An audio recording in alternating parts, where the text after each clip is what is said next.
So, welcome everyone. Lama Osel, thank you for agreeing to give this talk tonight.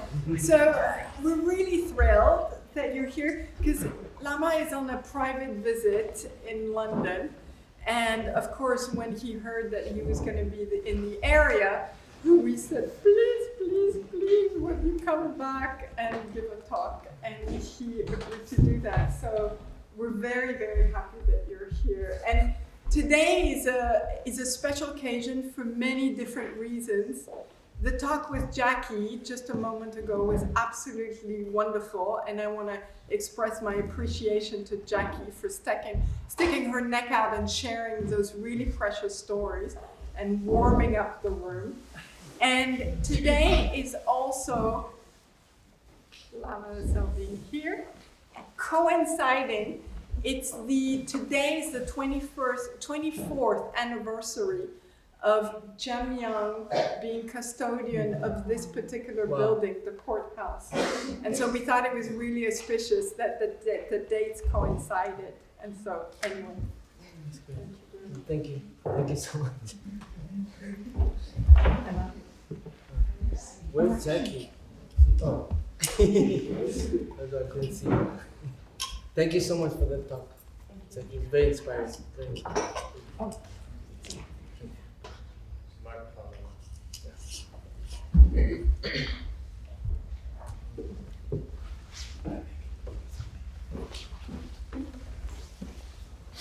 Is this on?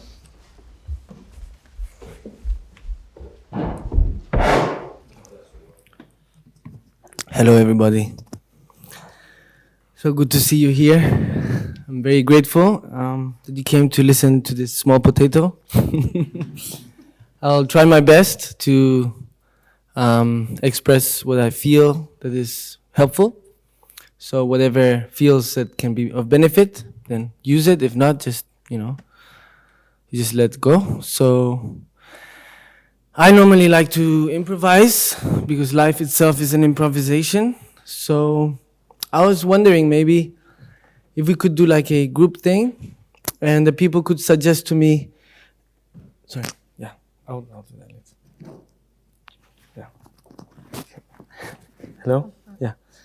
So if you could suggest to me like things that you would like me to talk about, whether it's a Buddhist approach or a more secular approach, however you feel, whatever you're interested in, or if you have doubts, things like that. So then I'll make a list and I'll try to go through that. And I think that way it can be more organic, it's a kind of more dynamic thing between everybody together. So please feel free to give me some suggestions. Yes. Could you speak coming from a Buddhist approach, but using secular Okay. dynamics? So like any subject in particular? Maybe healing? Healing in general. What kind of physical, mental? Like in healing there's a soul, and in Buddhism there's no soul. Well, we can discuss that. It's just concepts, it's just labels, right? I mean, so. Okay, all right, okay. So healing, that's the first one. Great. Okay. What else? Yes.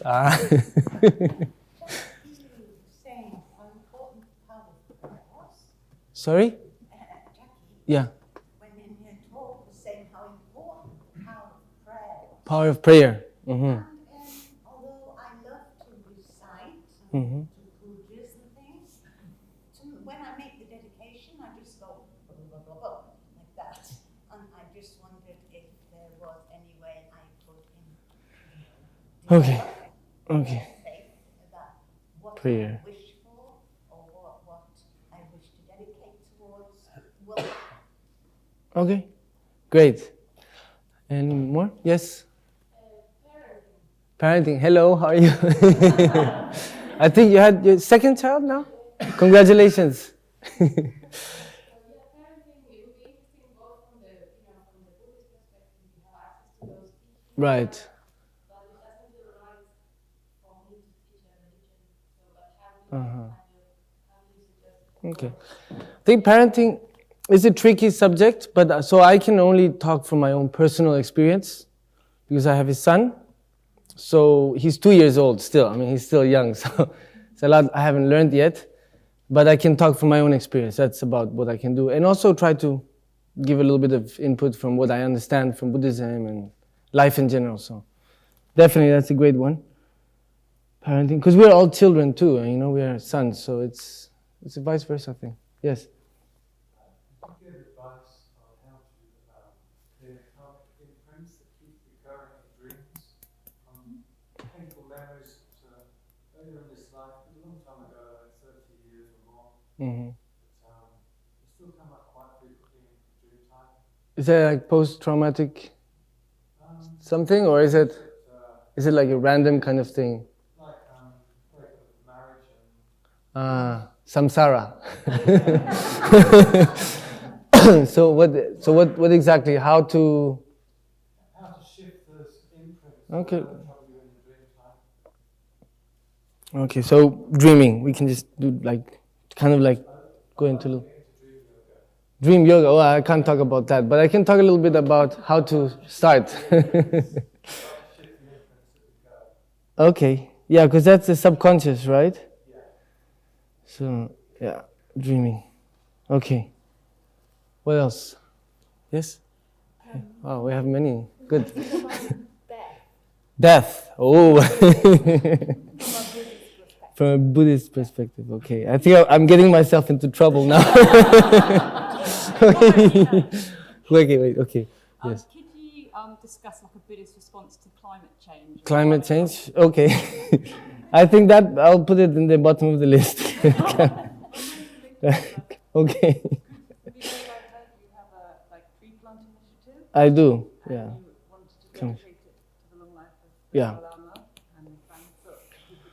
That's great. I mean, climate change is tricky because we talk about climate change, but most of us, our lifestyle has nothing to do with our thought, so it's a little bit conflictive.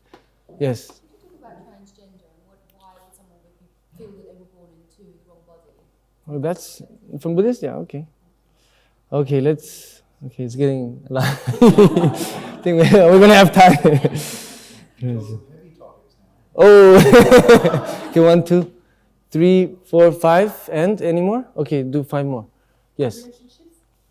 Oh, that's a good one.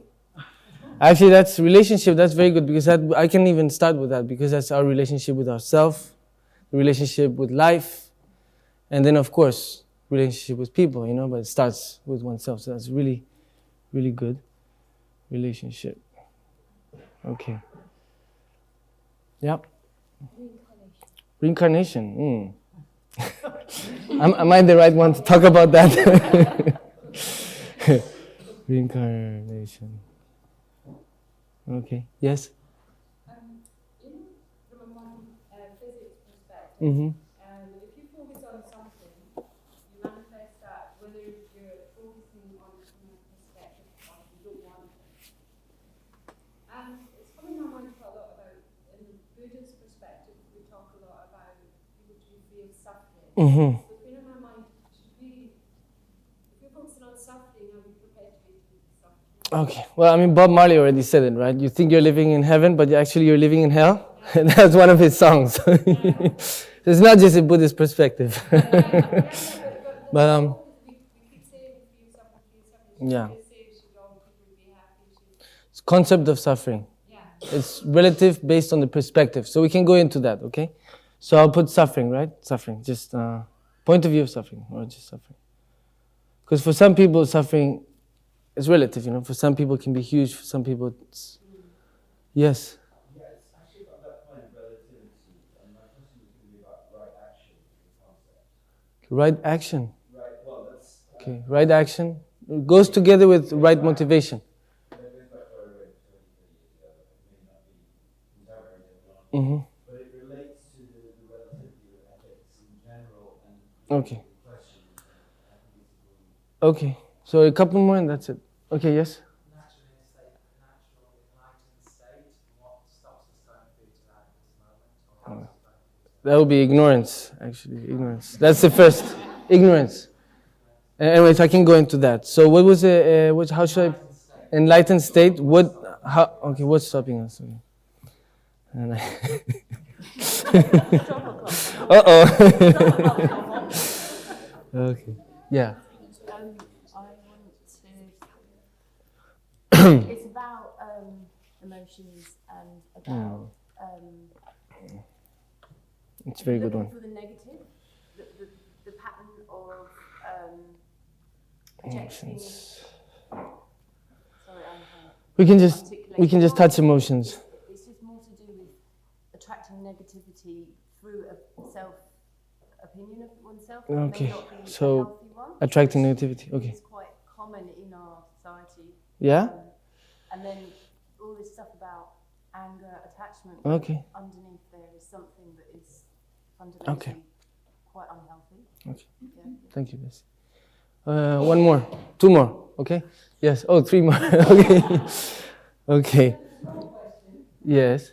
How to learn to love like this audience today, Lama does? Wow. Compassion, bodhicitta is many different steps, but okay, that's a great one. How to love. Yeah. Hello. How are you? Yes. I just wanted to ask, and perhaps other people practice in London or other places, that you can start the day with this wish to help others, but then almost immediately you go out on the street, at least around here, you're confronted with so many things.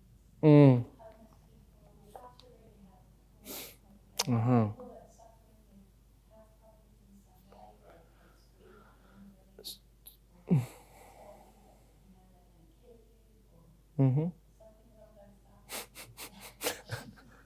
So, in everyday life. Okay, how to put Dharma in practice. All right. One more. Uh-oh, Cam. We haven't even got to the heavy stuff yet. Okay. Just some thoughts, if you would, on offering service. What it means to offer service. Okay. How to offer service? Well, I mean, I think you're doing a great job already, so I don't know why you're asking that question, sincerely.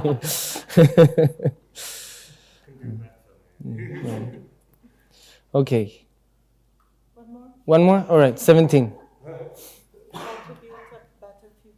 How to build a better future? How to build it? I think that's what the talk is about, right? Okay, now we're cooking with gas, right? Okay. I got the point. Thank you.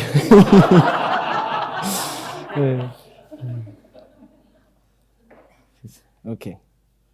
All right. Okay, so let's start with the motivation first, I think. It's very important. So we need to get the motivation right, always.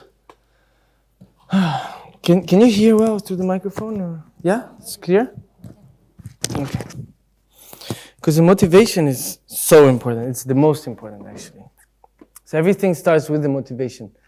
And many times we fool ourselves, right? We trick ourselves into thinking the motivation is good, but actually it's super egoist and super self-centered. And then we trick ourselves. Sometimes we know it, but we ignore to, look at that.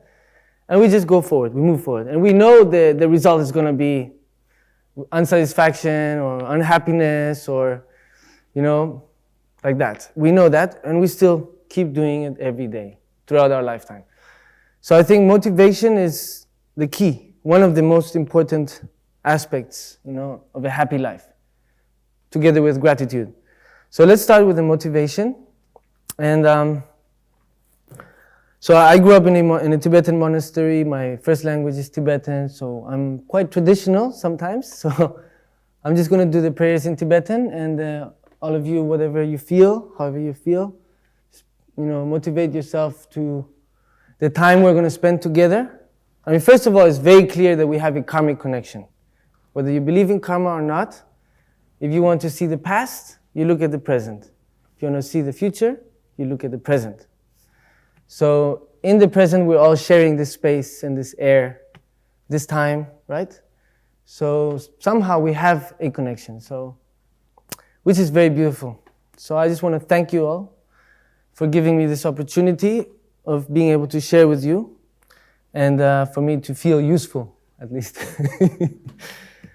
Okay. Sangye chedang tsoye chenam la changjo bardo dane gyapsu daye jinso gibe sonam gi dola penje sangye du bara sho. Sangye chedang tsoye chenam la changjo bardo dane gyapsu daye jinso gibe sonam gi dola penje sangye du bara sho. Sangye chedang tsoye chenam la changjo bardo dane gyapsu 다예 진소 기베 소남기 로라 펜제 상게 루바라쇼.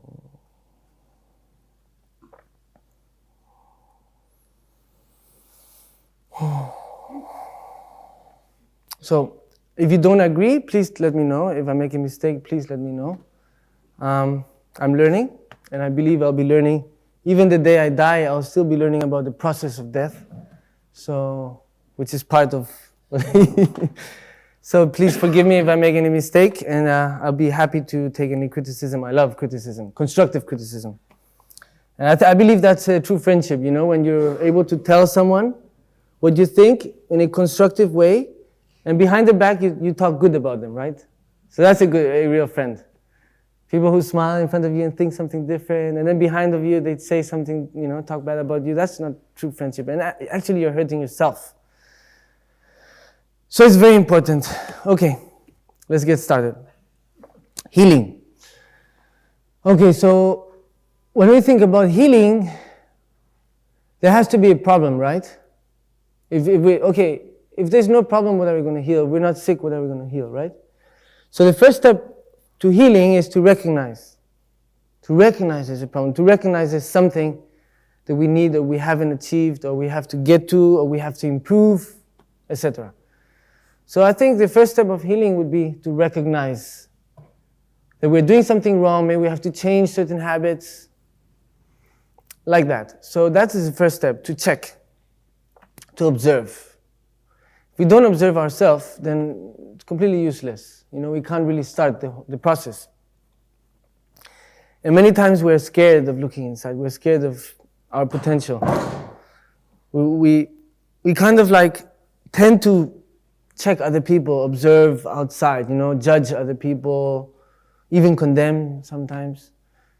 You know, I think condemning it's a mistake, because we all change and we all should be able to give space, starting with ourselves, you know, for that change to occur.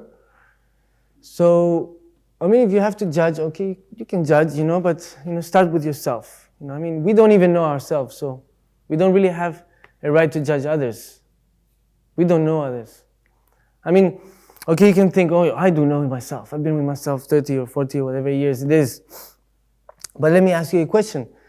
Do you know how you're going to react in certain situations in the future, whether they're good or bad? You don't know how you're going to react.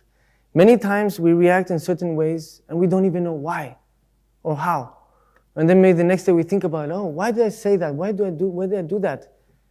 You know, sometimes it's like emotional hijack. You know, we have uninvited guests that we invite in, like anger, all the destructive emotions, you know, and they take over, and we actually let them take over. Most of the times we will regret that, but somehow we keep doing it. So that's very important, I think, to recognize that we don't know ourselves, and that we're always in the process of learning, understanding, knowing who we really are. In Dharma, it describes it as a clear light. So the essence of who we are is like that. It's described in a like clear light, you know. So it's very pure.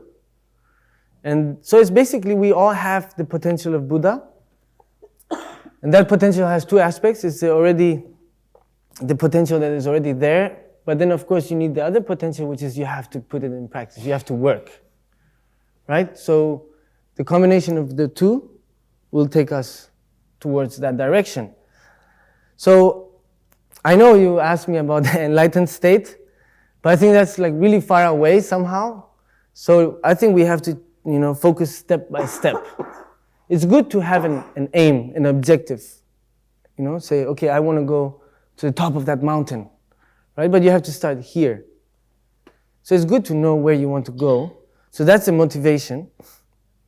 I want to be able to understand myself, learn about myself, be a happier person, be able to not allow these emotions and low frequency vibration to hijack me in different moments of difficulty.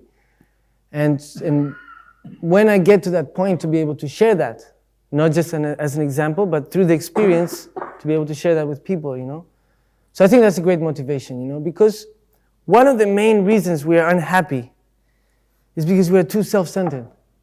One of the reasons the problems are too big in our life is because we're smaller than our problems. That's because we're too self-centered, If you think, I am bigger than my problems, then already the problems become smaller, right? I think that's it's a great mantra, I am bigger than my problems. It works for me. So that's a mantra that works, there's different type of mantras, it can be, ancient, traditional, lineage mantras, or it can be a mantra that you create that helps you, So that's a mantra that helps me. When I have issues or have a problem, I'm like, I'm bigger than my problems. And then I'm like, oh, okay, problems become small. So that's one of the main reasons, self-centered. So for example, why is everybody else's problems not as bad when it happens to other people? It's not so bad, right? And also the good things, when good things happen to other people, it's not that good, But when it happens to us, oh, huge. So that's because we're self-centered, which it's normal. We're born in this body, right? We're kind of like trapped in the body, kind of. We may believe that. So somehow our perspective is based from this vehicle, right? From the inside. So it's like me and the whole universe goes around me, right? Kind of concept. But actually, we're all sharing, right? We're all of the same nature. We're all part of the same universe or omniverse or whatever you want to call it. We're all sharing the air, we're all sharing the space, we're all sharing the time, we're alive at the same time. So it's just amazing, just to be alive at the time of His Holiness the Dalai Lama and Lama Thubten Yeshe and like great masters like that is really lucky, that we have books available for us for free. Back in the times of the Buddha, people didn't have that kind of opportunity. You would have the wish to learn, and then maybe you would have to travel for 3 months walking. How could you, you would walk, you didn't have GPS at that time, so you like after 2 weeks walking, people didn't know where, first of all, the languages would change. And then you'd be like, yeah, I'm going to such place. Oh, I never heard about that place. Sorry, I can't help you. Right? So you'd have to like follow the paths where the merchants would take. And then many times they were like dacoits or robbers, or you would get sick. Anyways, the point is that it was very difficult to actually listen to Dharma or even learn about these concepts. And then when you got to the place where the Buddha was teaching, many times maybe he would be sitting far away and all the seats were taken nearby. So all you could hear was like the interpretation of the interpretation of the interpretation of someone who actually heard him close by. So now we have the opportunity, we can listen to His Holiness the Dalai Lama on live stream. If we have to go to the bathroom, we can just pause it. We can eat some cookies while we're watching it, We can even lie down. So it's a great opportunity, and I feel that it's good to be optimistic, It's good. People, in general, we kind of like overvalue negativity a lot. But if you think about it, like 99% of the things are good, it's positive, and the 1% is a negative. And maybe if it was more than 1%, we couldn't even walk out the door. We'd get eaten by monsters and vampires or whatever. Couldn't live, right? If it was more than % negative, imagine. Some people actually have that kind of life where maybe 20%, 30% of their life is negative, or even 50%. That's like war zone or famine or, different situations where it's really difficult. Even to get water, you have to walk for 4 hours, or the food is just terrible, It's just really difficult situations. So we are really lucky. We all have a meal, we all have a roof, we have shelter, we have company, warmth, and we have the opportunity to learn and to understand, and use all these tools that have been, practiced and realized by many people who've passed it on through generations. So we have that available. So that's why I think the second step after motivation would be gratitude. If you wake up in the morning and you're grateful for the opportunities you have, the bad things will lose importance, you know. And that's why I think if we turn it around, we switch it around, overvalue the good things. Don't give so much importance to the bad things. If you want to give importance to the bad things, use it as a means to learn. Use it as a means not to repeat it. And if you see other people doing it, you know, it's difficult. But how can you help others if you don't help yourself first? Right? I mean, it's very difficult, you know. If you yourself are in a chaotic life and you're having difficulty and you're confused, it's very difficult to help others. You know, so the first step, if you want to help others, if you want to make a change in the world, first, give yourself that time, that space to create that change within yourself. You know, so you do what you want to see in the world. You know, if you want to help climate change, change your lifestyle. For example, just an example. I mean, like if you think about it, I've seen people on YouTube that they're like showing that they have a jar, and inside that jar they have the rubbish that they've accumulated in 1 year. It fits in a jar. Open it and they go through each piece of rubbish and they say, you know, I didn't have a choice. You know, I needed to buy this or that, so this is how much rubbish I've accumulated in 1 year. It fits in a jar. But for us, I mean, maybe every week we have a bag full of rubbish, you know, and we're talking about climate change. So it's complicated because society and history has kind of like, you know, been moving in that direction, and we've been born in this time. So if we want to see change, be part of that change. That's what I'm trying to say.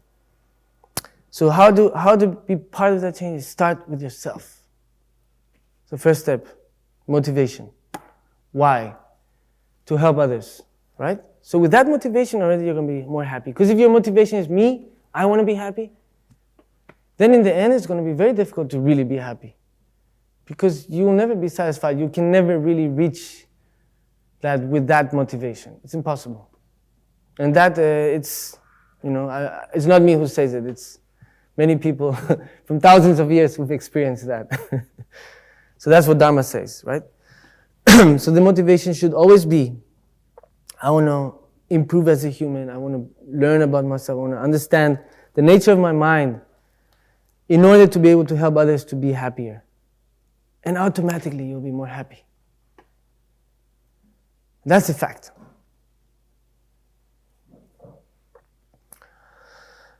So motivation, gratitude. And the third one was what? Did I say the third one yet? Okay, so I don't know what the third one is yet. I'm getting there. So motivation, gratitude. And the third one, probably be effort, maybe. Effort, dedication, something like that. Probably would be the third one. You know, because you can have the thought, you can have the wish, but if you don't do anything, then, you know, doesn't really have any effect with yourself or with anyone. I mean, you can be like, oh, I want to be a better human being. I'm going to press like to all the things in Facebook that, you know, oh, I'm making a big difference. Like, sure, I'm sure the motivation is great, but, you know, maybe the effect is not that, it doesn't have so much effect. So how to start with yourself? That's exactly what I'm trying to express, is that in the morning you wake up, first step, motivation. I have a great opportunity. I want to use the best in order to understand better life so I can help others. I'm so grateful for this opportunity. Now I'm going to put it in practice. How to put it in practice? Everyday life. So life is a huge opportunity, you know. I mean, life brings us all kinds of situations. All kinds of situations. So basically, if you ask me, what is Dharma? And I have to condense it in one sentence, I would say, to be able to adapt positively in any situation. And learn how to do that in order to be the example and help others to do that too. Something like that. That for me is a little bit what Dharma is in a condensed sentence. Right? Think about that.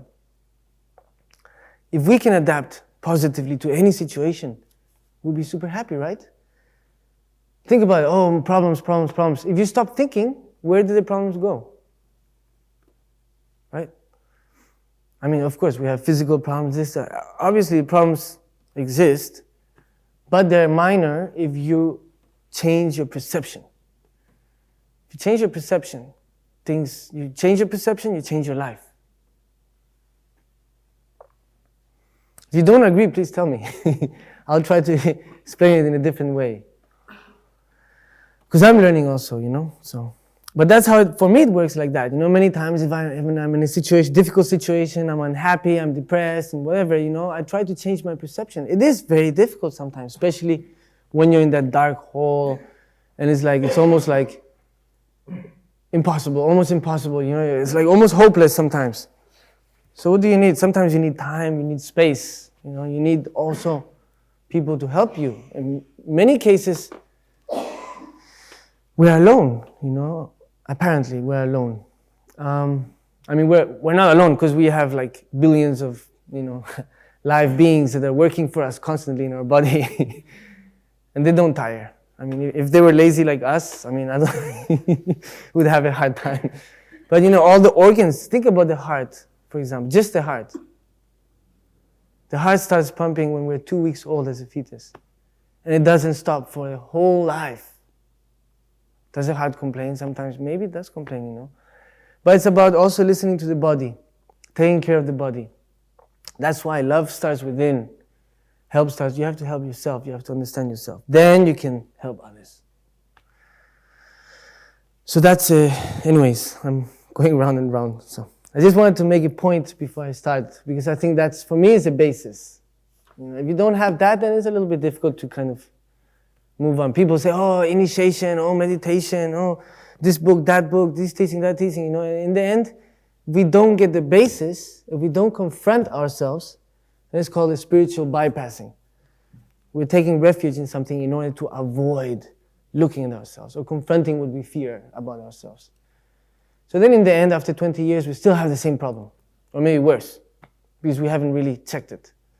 And there's many types of situations like that where people take refuge in different things, whether it be accumulation of material objects or I don't know, whatever, influence or information, or there's all kinds of things people take refuge in order to kind of avoid having to confront themselves. And I guarantee you, eventually you will have to confront yourself, no matter what. Because that day will come. And so we have to be ready. And the earlier the better. It's never too late, but the earlier the better. My life motto is I prepare for the worst, but I expect the best. So you're always ready. Yeah.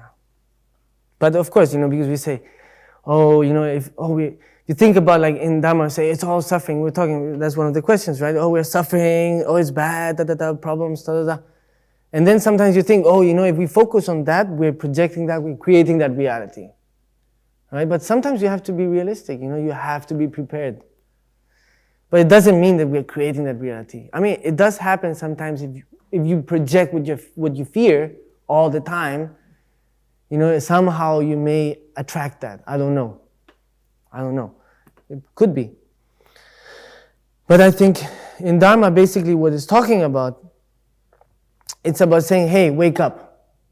Wake up, Like it's time to wake up. We have to be aware of what's going on, So that's what Dharma is talking about. When it talks about suffering, it's talking about samsara. It's about, for us, the happiness that we know is a temporary happiness.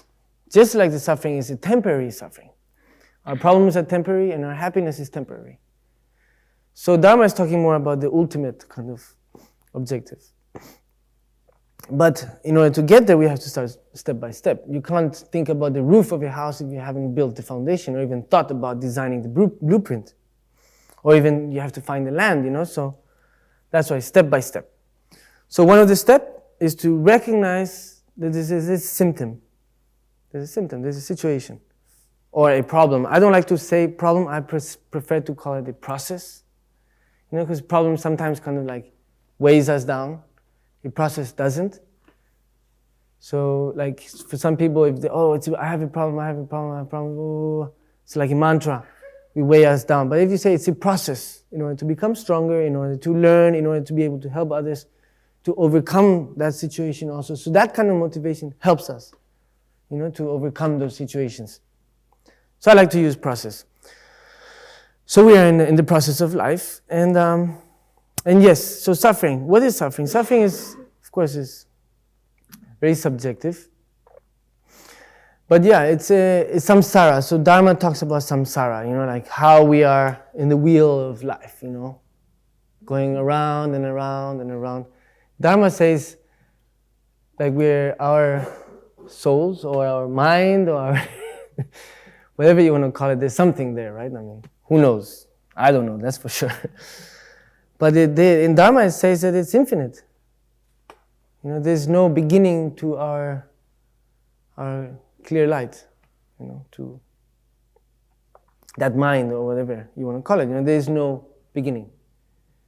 So it's difficult to understand. I have a really hard time understanding these concepts. So that's why I don't want to get too much into it, but that's what Dharma talks about. And it's a really interesting concept. So, and we're still here. We're still stuck in samsara. But now we have the opportunity to improve our life. And for me, it's not so much about, I have to reach enlightenment, or I have to, understand emptiness, or, this and that. It's like kind of far away, So I try to take it step by step. How to not be unhappy, for example. I think that's something that is reachable. How to improve myself. So if I have to compete, I compete with me yesterday. If I want to compare, I compare myself yesterday. I don't want to compare. I mean, you can't really compare with anybody else. Everybody is different. Everybody comes from a different place. We have a different life. We have a different situation. We have different karma. We have different minds. It's just completely, we can all relate to each other, but comparing it's complicated. And we tend to do that a lot. Society kind of, repeats that. We are bombarded by these things, like we see a photograph of a model or something. Oh, it's so beautiful, so handsome. But actually that person doesn't exist. It's been photoshopped 20 times. I'm sure the original model says, I wish I looked like that. So if the model is even thinking like that, imagine, but that's what society, kind of like. So, and we tend to believe that happiness is a materialistic thing. Happiness lies outside. But I think by now we kind of understand that happiness some kind of temporary happiness may lie outside a little bit. But in the end, it's just going to be unsatisfaction. Okay, so anyways, so that's healing. I think that's a very interesting subject, because in order to start healing, you have to recognize that there's a problem, or a process, or a situation that needs improvement. So how to change that? Change your perception, and that's what Dharma is helping you with. If you change your perception, then you can adapt much better, right? For example, just an example, I love to use examples. Let's say somebody talks to you really badly, harshly, and of course it touches our ego. Oh, this person said something to me. Well, I didn't do anything. Why? They have no right to say that to me, right? So we get, this emotional hijack comes in immediately. We have a state of mind, changes. Our attitude changes. And we give it all the power. It's like an uninvited guest at 4 a.m. Oh yes, come in. Would you like to have some tea? Would you like some cookies in the middle of the night?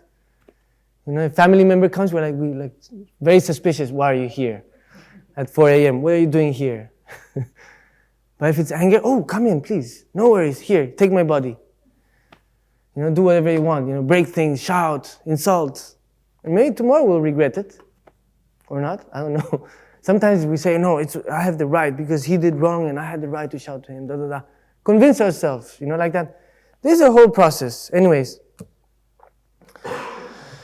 So, that's why, I think it's so important to recognize, to see the process. How, when does it come in? Why does it come in? It's because of this concept of ego, of me.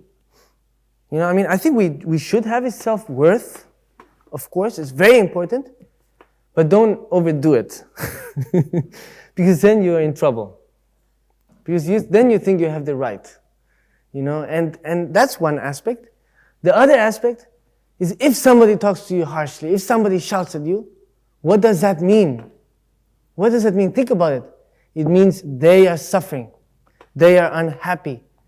They are in a situation which maybe is difficult for them. And that's why the way they're expressing that pain is like that. So that's a kind of energetic ball, you know, like I call it an energetic ball. Someone is unhappy, they have pain, so they throw that at you. What do? You take it, make it even bigger and throw it back at them. Like black ball, pure black energy, dark energy, you know, low frequency, low vibration. Throw it back. And then the person, and then maybe more people get involved or whatever. So what is that?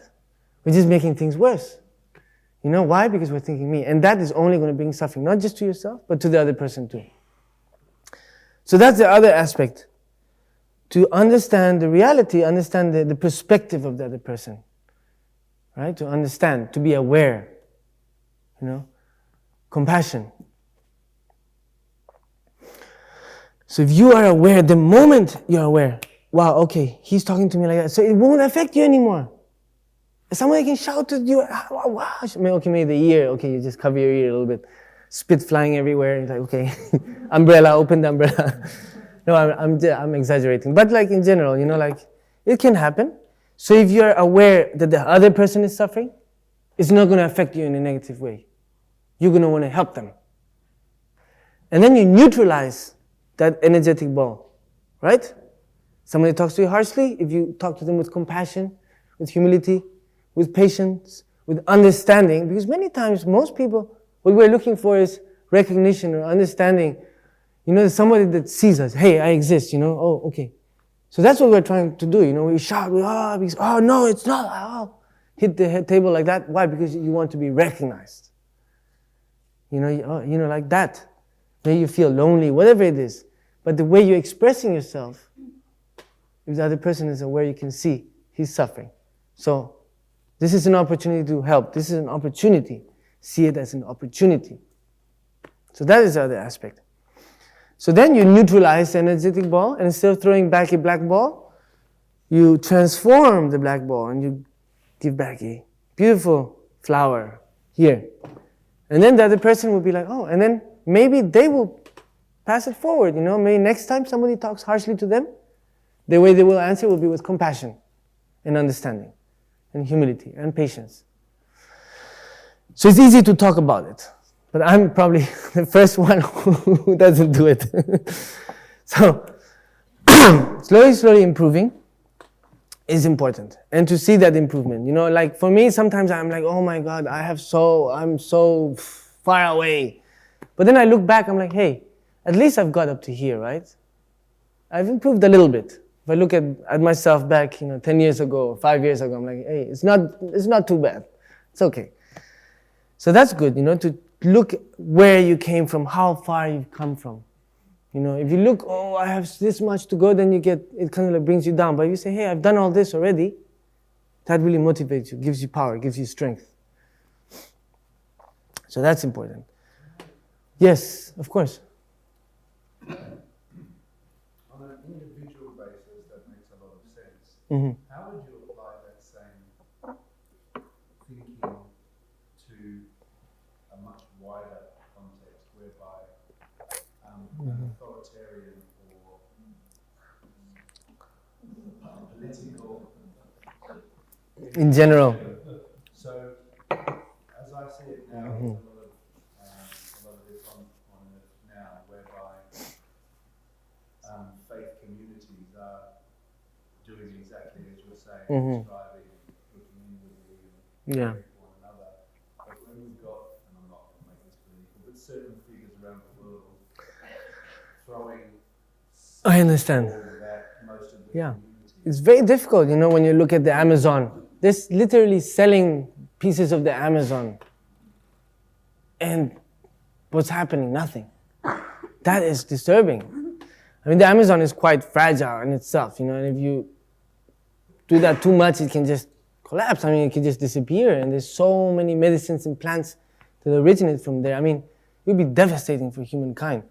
But that's the thing. Many times, the greed for money just completely overrides the capacity to understand into the future, even for your own children. So that is a huge reason why to have compassion for those people, because they are creating the cause to suffer a lot. They probably need sleeping pills to sleep at night. Unless, of course, they think they're doing the right thing. But on the long run, they will see the quantity of suffering that they're creating. So that's, like, for example, like Trump, people love to talk about that, oh, he did this, he said that, but I think he's someone who suffers a lot. So if you think about it, like, is he really aware of the impact that he's having, the negative impact? So there's many aspects like that which we once we see it, you just feel compassion. And of course, what can we do? I can't do much, right? But I can start with myself. So I think that's, if we think about outside and we're trying to change and this and that, then in the end we're just overwhelmed and we don't really do anything. So once we start with ourselves, because that is, it's a little bit, we're part of everything, and everything is inside us too, in a way. So if we start to really work on our mind and understand and like that, then slowly, that's going to affect the rest. It's like the collective memory, it helps. The more people that are aware, the more people that understand, the more people that are actually doing something to improve as a human being, that's going to be the impact. And His Holiness the Dalai Lama says, he says the future is education. So that's what we're doing. We're trying to learn how to improve, learn how to understand these aspects of life, and how to adapt to that. So I think compassion is key. Dharma, it says without compassion it's very difficult. You probably won't, go very far. You can have all the wisdom and all the best circumstances, that's the thing. In life, for example, the circumstance, the situation, all that, it sums, right? So that we have a good body, that we have time, that we have good circumstances, situation, and opportunities, all that sums up. So knowledge, health, time, all these things. But what multiplies? What is the key factor that multiplies? Attitude. The attitude is what multiplies. If you have the right attitude, that's just huge. Because that will multiply everything. That's exactly what Dharma is talking about. The attitude. So that's what we have to check all the time. And somebody said, in the morning I wake up and I have the motivation, but then during the day it kind of like deteriorates a little bit. That happens, I think, it happens to me and probably many people, So that's why it's a constant thing. Jackie was mentioning about meditation, she said 20-minute meditation can be really difficult a day, but if we do 2 minutes a day, or 2-minute meditations 10 times a day, then we got that 20 minutes, right? So it's much easier to do a 2-minute meditation during the day, in different moments. That will help us a lot. One of the key things in Dharma is, for example, we are bombarded by the senses all the time, right? Especially these days, that's a society, they do that, distractions, entertainment or this or that, So we have the 5 senses and that is just like constant bombardment. So sometimes meditation, why is it so helpful? It's not just in Dharma, but it's a universal thing. It works for everybody. Why? Because when you shut down the senses and you don't think, you just kind of breathe in, breathe out, it gives us the opportunity for peace of mind. And that's where you really rest. To rest, you need peace of mind. So that peace of mind helps us to see things more clearly. It's almost like, if you're in the middle of a situation when people are shouting, it's difficult to focus or to understand or to see. But if you are in peace and quiet, then you can understand things better. You can see it from a different perspective. So that's why meditation is important. Just 2 minutes. Try 2 minutes. Then you can try to do 2-minute meditation sessions, like anything like that. So when you wake up in the morning, the motivation, the gratitude, create the compassion, and then put the effort, put the dedication. And then at night when you go to sleep, you can say, hey, what did I do today? Do I feel comfortable with myself? Do I feel happy about what I did? Do I feel proud of myself, or are there things that I would like to change? Like that. So in Dharma it also says regret or remorse, or what do you call it? Regret? Is it regret? Yeah. That is it's very helpful and is very constructive, because that also motivates us to improve. If we don't have regret, then it's kind of difficult to improve. Okay, so number 2, prayer. Yeah. So prayer is very, very important. It's a little bit like these these pills that they give in the doctor sometimes, which has nothing, right? It has nothing but the placebo effect.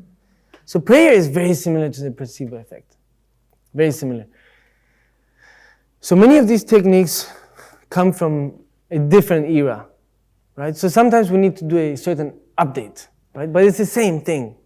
Like maybe these days faith is more difficult because we have so much information. It's like, oh, I need a logic. I need some kind of, like that in order for me to have faith. I can't just have faith just because somebody said so, it's written in a book.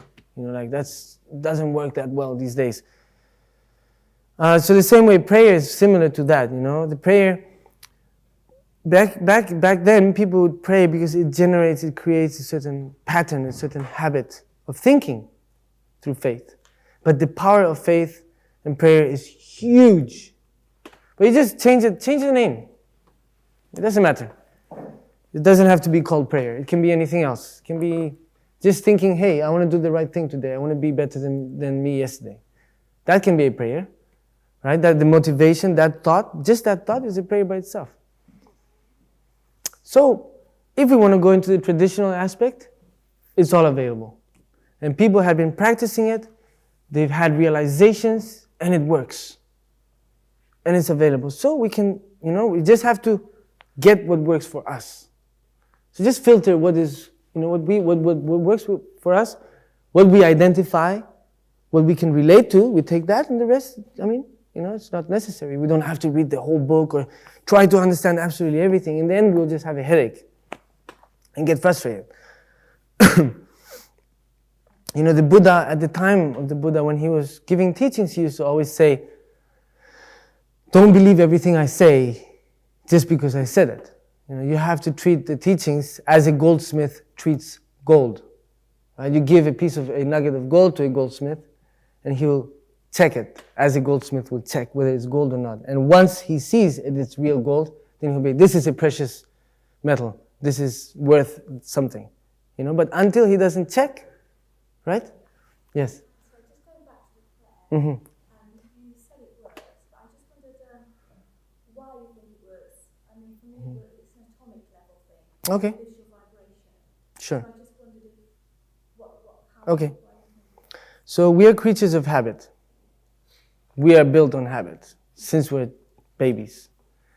So habit is mainly the process of that change or that happening kind of thing, So the more we think in a certain way, we wire ourselves that way, we create those neural pathways, and they become, it's like if you walk on the same path, the more you walk, the easier it is for you to walk that path, But if you have to go through the jungle suddenly, you need the machete and you have to go cutting through things, it's really difficult. But once you walk through that, the more you walk, the easier it is.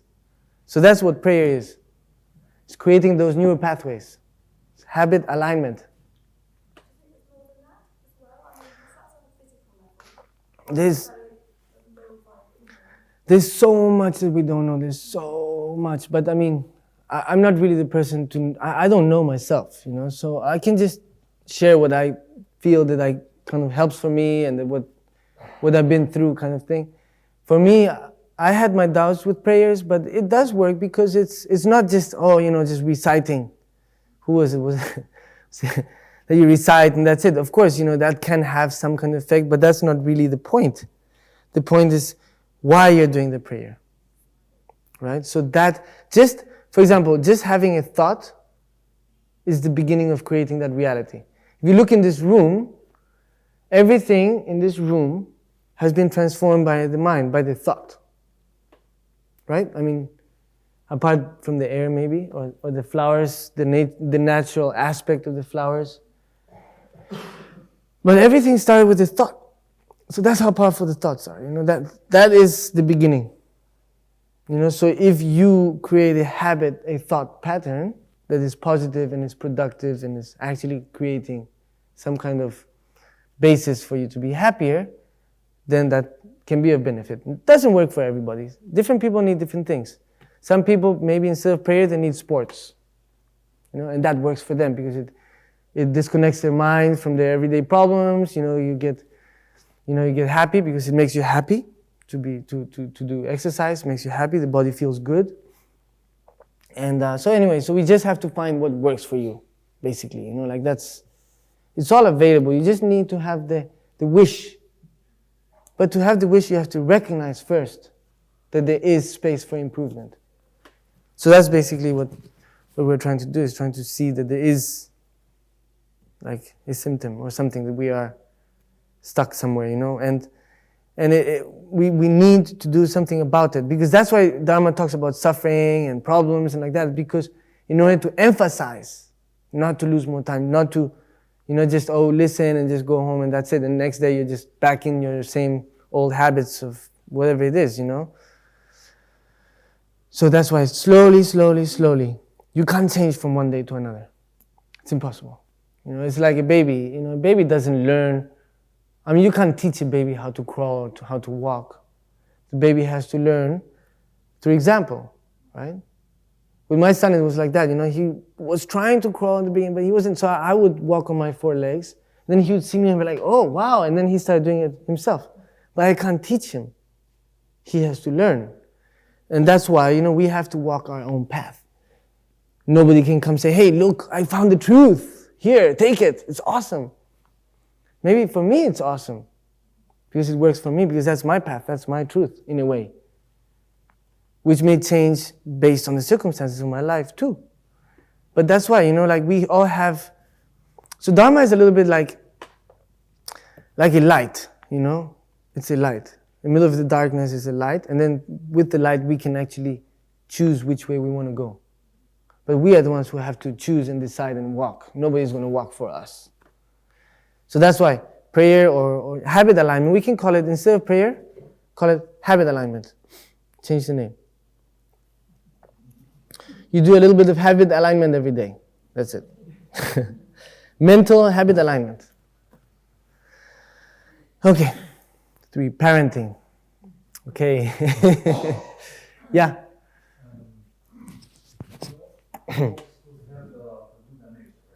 Sorry? Yeah. So a baby is born having Buddha nature. Mm-hmm. If the baby grows up among, say, 4, 5, and 9 months, and never sees the Western civilization, never sees anything, will that baby grow up to experience grief, to experience frustration, to experience these defilements? Or are these defilements learned? A piece of the civilization of society. Okay, we have to talk about karma also here. And I don't know if everybody believes or agrees with karma. But I can explain a little bit the concept of karma. So basically, we created our situation in the past, right? And we are creating our situation for the future. And that's a little bit what karma is. Based from the motivation is the most important factor in karma. And of course, there's individual karma, collective karma, universal karma, blah, blah, blah. There's all types of karmas, which I cannot get into because I don't know very well about it, but I am learning about it, so eventually I will be able to share that.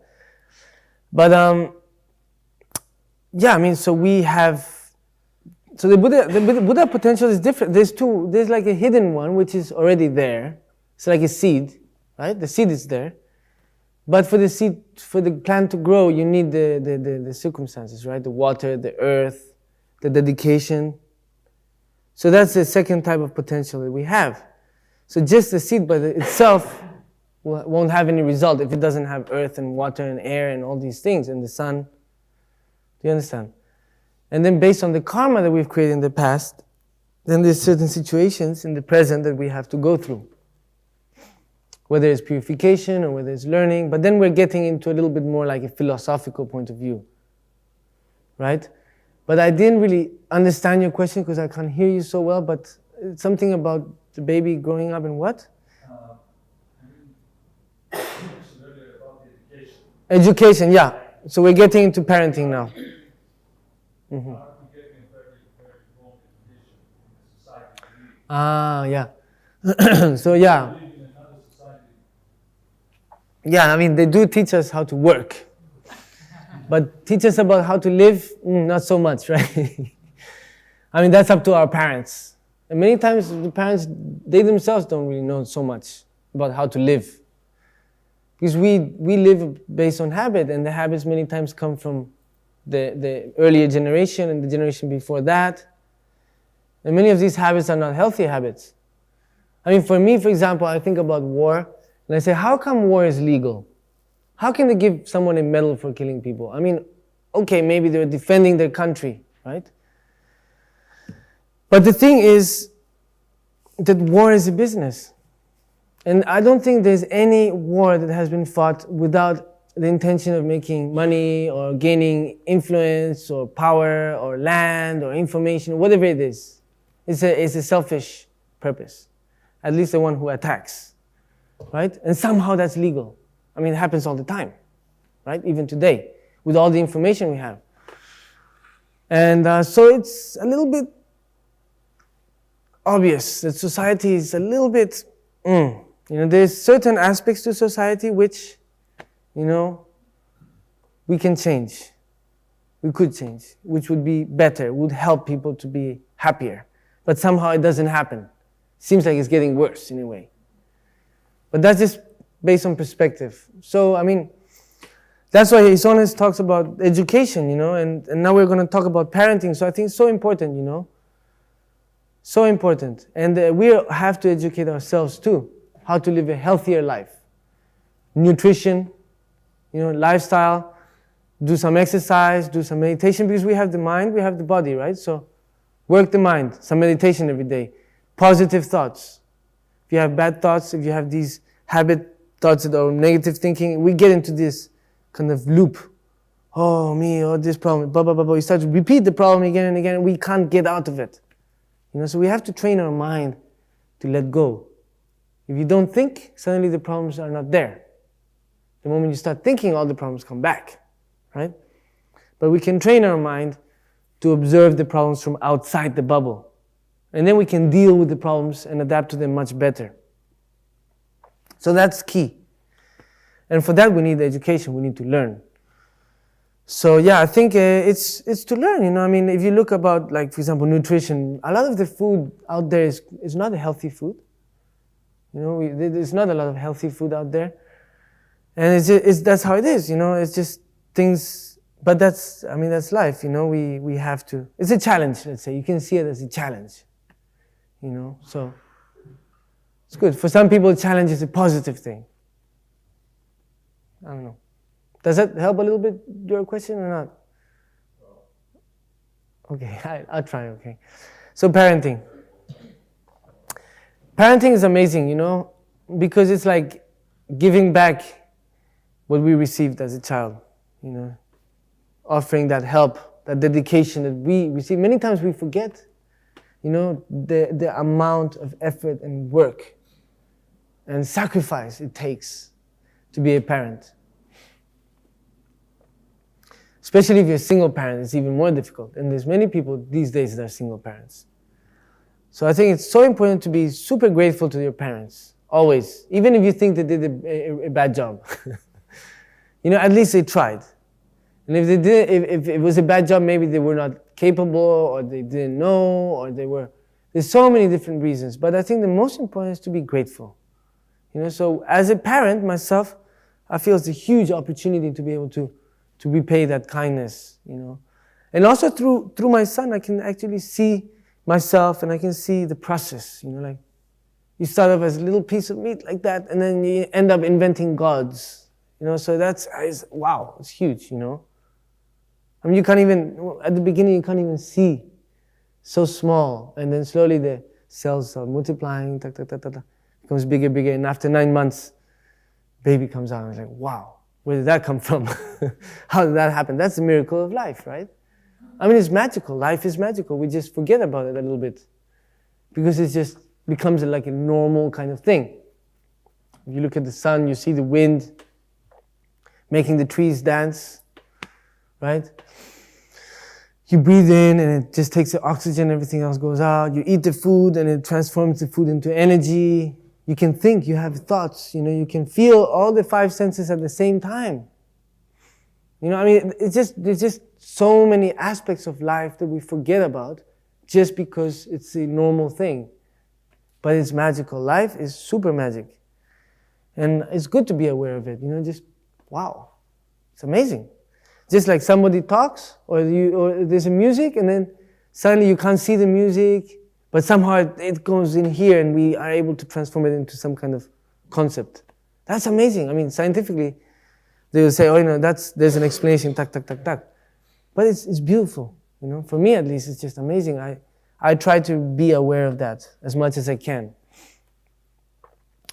And I think parenting is part of life, the process of life, the beauty of life, And of course, somebody talked about death. Hello. Somebody was talking about death. And so life and death are very linked together, I mean, if you think about it, every night we go to sleep, we're training to die, in a way. Right? It's a small kind of death. And every morning we wake up, it's a kind of a rebirth. Right? So every day, from morning to night, it's like a representation of our life. The beginning and the end. We wake up and we're like fresh, and then slowly we get a little bit more dull, and then we get sleepy. Then we go to sleep. Then we regenerate. Next morning, start again. So it's cycles. Life is about cycles. And that's karma. Karma is also cycles. We're repeating cycles and habits that we created in the past, which are called imprints, karmic imprints. But anyways, we're not going to get into that right now. So parenting, I think, is a huge opportunity. And as a father, I'm always worried that, maybe I'm not doing a good job, or maybe I'm doing something wrong, or I really strive to be able to be the best version of a parent to my son. But of course, I'm not always doing the good job. So I'm also learning. And I think nobody can really teach you to be a parent. You just become a parent, and then you're just thrown into the situation where you just have to learn through the process of being a parent. And that's very similar with life too. We are learning how to live. Right? Nobody can say, you should live like that, you should do this, you should do that, this is good for you, this is bad for you. Maybe for them. Right? But you have to learn yourself what life is about. What is your life? What is this reality? Why are we here? How did we get here? Where are we going? What is our purpose? All these questions that we have. And that's beautiful, to have questions, to have doubts. The mystery is beautiful. Because that gives us a motivation to want to learn, to want to improve, to want to understand. So for me, a challenge is very helpful. When there's a challenge, I'm like, yes, I want to. When it's too easy, that's why, video games, for example. Why are people so addicted to video games? Because it's difficult. The more difficult, the more addicted you get, right? Because it's a challenge. We like challenges, even though maybe we don't recognize that immediately. But if we think about it, we do like that. Why? Because the recompense is bigger. The bigger the challenge, the bigger the recompense.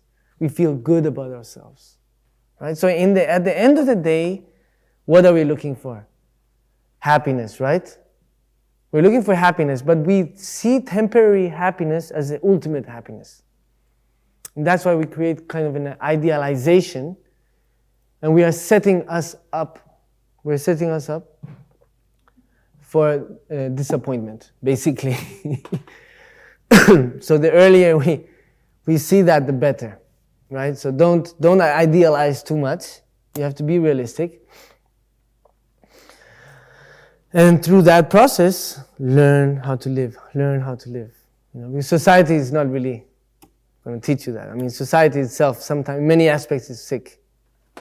And part of our job is to improve ourselves in order to help society make those changes, or give the space for those changes to occur. Anyways, that's also something else. But if you think in the general kind of big picture, it's really difficult. It's really difficult because it seems like we're all going in one direction. Materialism, power, wealth, and fighting, and this and that, and self-centeredness, and blah, blah, blah, blah. So it can become overwhelming if we look at it. But of course, good things don't come up in news.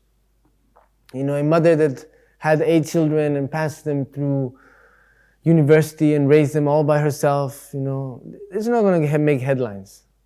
But a mother who suddenly had some emotional thing, something, and in a second somehow killed her son will make headlines, right? But the 20 years of dedication of a mother, that is so much more difficult to create, so much more to destroy. It's so easy, right? In 1 second. And then can you put it back together? You can't, but to build, to create is so difficult. That's why it has so much more value. But the destructive, kind of de-evolving kind of process is so much easier. The more you do it, the easier it is, kind of thing. So that's why the true value is there, to build, to create, to slowly improve. And many times so we give more value to the easy part, the bad things, the destruction, the negativity. Because it's easier. It's just easier, The good things we don't value so much. I mean, yeah, we personally, if we choose to value, we can, which is really good. And I think it's so important to really value the good, the positive aspects of life every day. And that's what gratitude is. And that is part of the habit alignment. That could be a prayer, actually. To be grateful is part of it. It's like a prayer, like, oh, I'm so grateful for this. And then that makes you happy because you're actually focusing on the positive things. Whatever you focus on is what's going to matter in your life. Right? If you focus on your problems will be huge. If you focus on the good things, then the good things will be huge. So anyways, like that. Do you want to have a pee-pee break or just short break? Would you like that? Otherwise, I can go on and on, but maybe it's good to disconnect a little bit and then come back. Procrastinating can be very productive sometimes. Yeah, you agree? Okay, so how about 8:30? Yeah? Okay, thank you. So see you at 8:30.